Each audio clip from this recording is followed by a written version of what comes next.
Just a few words by way of conclusion. Our purpose in this project is to bring order to the quarrel over archaeology in the Book of Mormon, with the hope that imposing organization on chaos will create space for reason.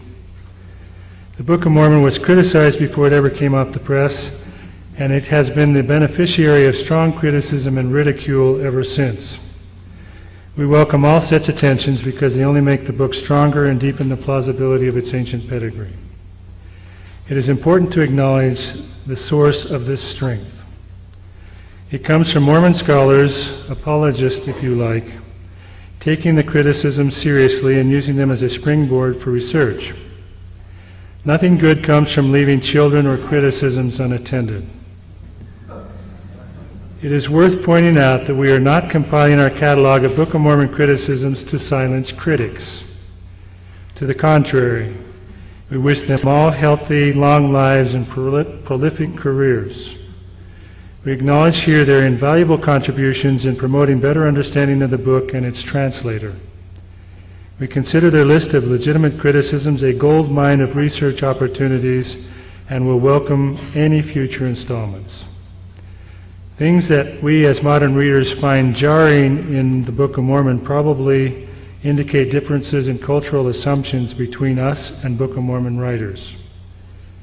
These are hard to notice in casual reading of the book, so the diligent work over the past 175 years of antagonistic reading and searching them all out for us is greatly appreciated. The Book of Mormon is full of ancient Near Eastern and Mesoamerican cultural details. I will mention one more item in closing because it impressed upon me how hard it is to pay attention to the subtleties in the book. Recall the incredible story of Ammon teaching King Lamoni. Ammon's deeds in defending Lamoni's property gained him audience before this dumbfounded monarch, and Ammon had to break the protracted silence of this meeting by voicing the king's thoughts, which only deepened the king's wonderment and perhaps fear, all of which led to this following dialogue recorded in Alma 18. And Ammon began to speak unto him with boldness and said unto him, Believest thou that there is a God? And he answered and said unto him, I do not know what that meaneth. And then Ammon said, Believest thou that there is a great spirit? And he said, Yea. And Ammon said, This is God. And Ammon said unto him again, Believest thou that this great Spirit, who is God, created all things which are in heaven and in the earth? And he said, Yea, I believe that he created all things which are in the earth, but I do not know about the heavens. And Ammon said unto him, The heavens is a place where God dwells, and all his holy angels. And King Lamoni said, Is it above the earth? And Ammon said, Yea, and he looketh down upon all the children of men. We've all read this or heard this dozens of times. Have you ever thought that this was an incredibly boneheaded question for Lamoni to ask? That thought finally penetrated my thick skull a decade ago. Can you imagine asking a preacher whether the heavens are above the earth? I can't. This dialogue is beyond my cultural understanding. What is going on?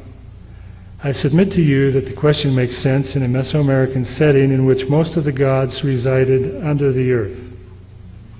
In this brief dialogue between a Nephite prince and a Lamanite king, we are given a precious glimpse into Lamanite beliefs. A small thing, perhaps, but in terms of correspondences, it surpasses Snibley's famous bullseyes in the Book of Mormon, and it is a lunar landing, a 240,000-mile long shot that hit the spot perfectly, succinctly, silently, and effortlessly. The Book of Mormon has hundreds and perhaps thousands of such gems tucked away in its narrative. We wish you happy hunting for other gems and invite you all to reread the book and enjoy the book. It is an ancient book, its history is intriguing, and its message of Christ is true and redeeming. Thank you.